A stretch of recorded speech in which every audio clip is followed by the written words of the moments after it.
Welcome back to the channel. I'm Professor Lee, Director of Training here at Centurion Holdings LLC, and today we're going to show you some submissions from the guard. We're going to show you just 3 of our basic submissions. We really enjoy these. Are high percentage moves, and one of them is one of my favorite chokes that I've ever done. I've caught a lot of people with it, and I think you're going to enjoy it. Check it out. Obviously, since the video is titled Submissions from the Guard, we're going to start in this guard position. I'm going to pull, and instead of using both hooks inside, I'm going to reach to this side and grab here. You can grab on the wrist if we're doing this no-gi, and it doesn't matter how I grab. I can get this same grip here. I can invert my grip. I don't care. Since we're wearing a gi, we're going to use that gi, and I'm just going to hook it here.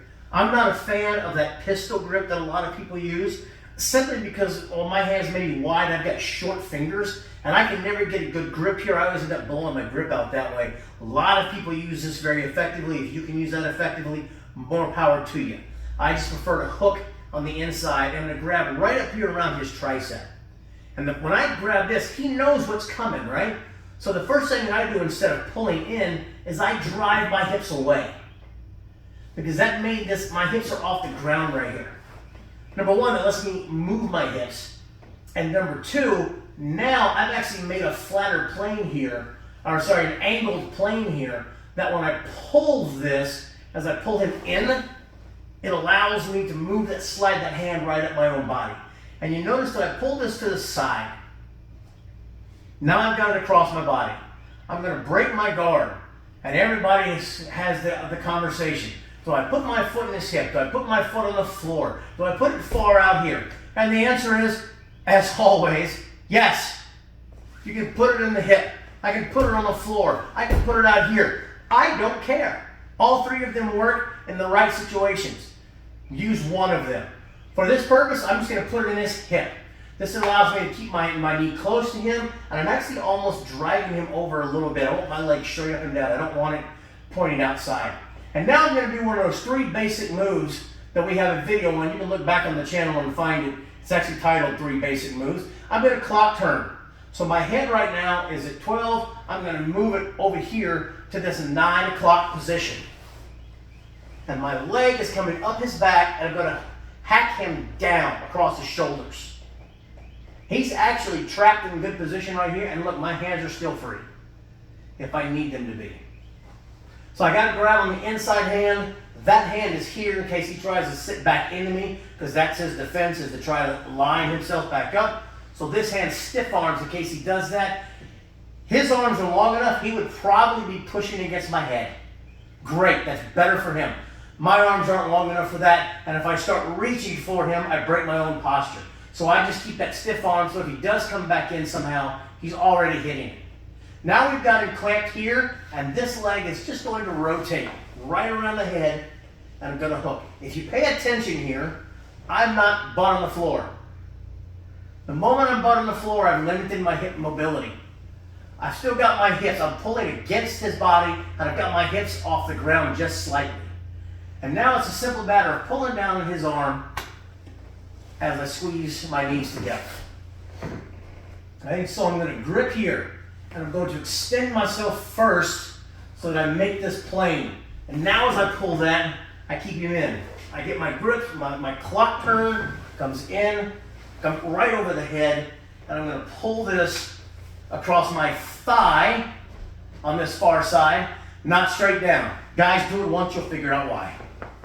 So I get this grip, and I extend. Pull in, get my grip, and again, here, I'll put it on the floor this time, it works fine. Get my clock turn. Look, I've got control here. I've got the stiff arm here. This comes across, and I'm pulling this over my thigh and extend my hips. 1, 2, 3, and 4. And a simple 5 and 6. All right, so the next one I'm going to do is the triangle from the guard. I enjoy this one. Ever since we saw Hoist Gracie do this on Dan Severn back in the late 90s, and we were all freaked out because nobody had ever seen him before. We were all convinced that Hoist was losing, and suddenly Severn was tapping. And we said, gotta learn that. So to do this, I've got to get one of his hands inside my guard and one of his hands outside my guard. So I'm going to do a simple bow and arrow here. I'm going to grab his wrist and I'm going to push-pull. I'm going to push one down and pull the other out. Just like that. Now as I break my guard, I'm going to do what we call a high guard. I'm going to bring up and I'm going to hook him right there. And if you notice this, my knees, I'm still strapped like I was in the guard. My feet are cranked down onto his back. That helps keep him from being able to sit up. And I'm already twisting a little bit to get his head down. Guess what this comes next? Clock turn. So as I turn, now I've got him here. And this is over. And that just simply comes over the top and I squeeze.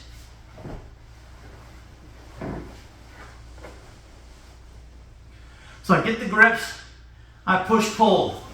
I go high guard. I get a little turn. And now I get this right over my ankle.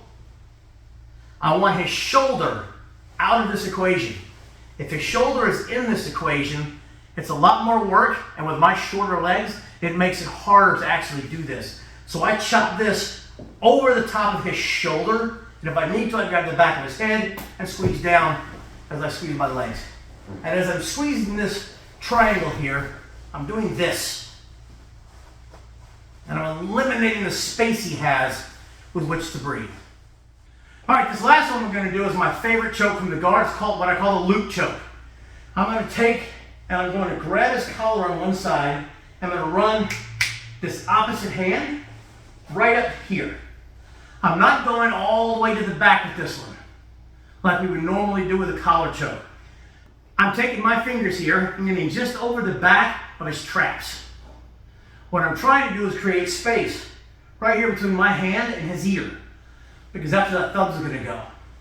Pointing that thumb down, I put it right into that position and I put it right literally at the top of his, even with his spine, and I'm going to pull him forward. I want to give him all kinds of pressure on this side of his head because I want him to feel like he has no way out. Then I show him that way out by raising this elbow. And he takes that bait and his head goes through it. And now I've got my choke. I set my wrists and I pull my elbows just like this. And it turns into an under-over choke. So I go up in the collar, I get into his back of his collar, right there down the spine, and I pull in here. All the pressure is coming down here. When I raise my elbow, he feels his escape route. And he goes through it and falls right into the choke. Don't pull like this, pull here. So I set this one in.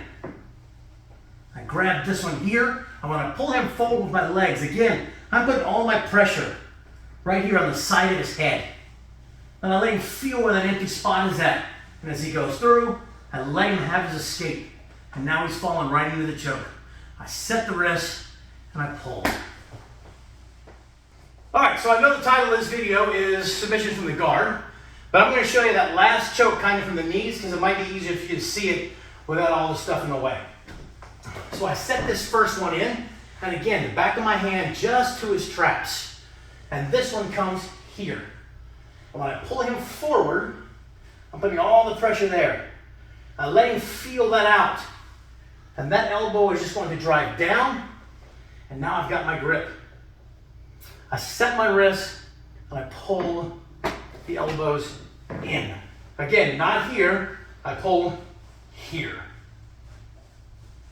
That loop choke is very hard to practice triangles and arm bars from the knees, but any choke you're trying to work on, it's best to work it from the knees first, and then you can put it into your position because that choke will work from the guard.